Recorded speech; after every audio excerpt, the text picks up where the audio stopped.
What if the forests of southeastern Ohio still hold the echo of something long gone, something that once ruled these hills and may still haunt their memory?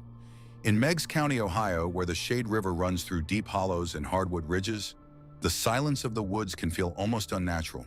Today the hills are quiet, but 2 centuries ago that silence would have been broken by the haunting sounds of wolves. Before farmland, river towns, and winding back roads shaped this landscape, gray wolves were among the dominant predators of the Mid-Ohio Valley. Early settlers described their howls as a nightly occurrence. In the late 1700s and early 1800s, wolves were so common in parts of Ohio that hearing them at dusk was said to be as familiar as a rooster greeting the morning. The terrain of Meigs County made it ideal wolf country. Dense forests stretched across the Appalachian foothills. Deer and other prey were plentiful, while human settlements remained scattered along the Ohio River corridor. Valleys carved by the Shade River, Groundhog Creek, and other tributaries created secluded territory where predators could move unseen. But by the early 19th century, the relationship between settlers and wolves had turned to hostility. Across the region, wolves were blamed for livestock losses and seen as a direct threat to frontier survival. In response, the state began offering bounties on wolves and bears, encouraging hunters and trappers to eradicate them. By the early 1800s, this campaign had grown into what many historians describe as a statewide war of extermination. River counties like Meigs became active ground for wolf hunters, trappers, and other frontier hunters alike. One of the most intense confrontations reported in the region occurred near the mouth of the Shade River in the early 1830s. According to local accounts, a man named George Worth encountered a pack of wolves along the riverbank. 7, perhaps 10 hungry animals moving together through the timber. Worth fired his rifle and dropped the lead wolf, but instead of scattering, the pack advanced. Forced backward toward the water, he stepped waist-deep into the river to keep from being surrounded. There, standing in the current, he reloaded and fired again. When his ammunition ran out, the struggle turned desperate. With the pack continuing to advance, Worth reportedly fought the wolves off with the barrel of the rifle even past the point the rifle had broken, holding them at bay until help finally arrived. The next day, 2 dead wolves were found along the riverbank.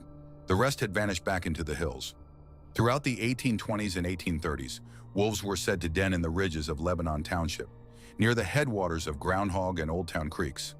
Farmers reported nighttime raids on sheep and livestock, fueling the growing effort to remove the predators entirely. Around 1840, trappers working the region were credited with clearing the last known wolf dens in the area.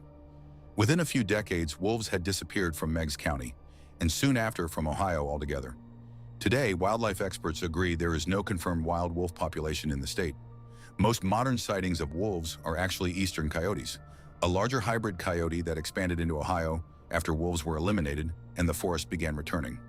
Still, the old stories linger and new accounts cast doubt. Across Appalachian folklore, wolves and large shadowy canines were often described as silent watchers along the edges of the woods. A distant howl at night was sometimes taken as an omen. A lone animal pacing near a homestead was believed to signal danger. In a landscape like Meigs County, it's easy to understand why such stories endured. The ridges are steep, the hollows fill with fog, sound travels strangely through the valleys, and a single howl can echo and fracture until it seems like an entire pack moving through the darkness. Distance and shadow can distort what the eye believes it sees. So could wolves still lurk in the deep forests of Meigs County? Based on every documented wildlife record, the answer is no.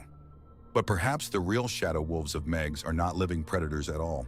Perhaps they are something older, the memory of a frontier war, the echo of howls long silenced, and the lingering tension of hills that once belonged to something truly wild. Join us as we explore tales of mystery, the unknown, and the unexplained. Don't forget to like, follow, and share Mid-Ohio Valley Mysteries.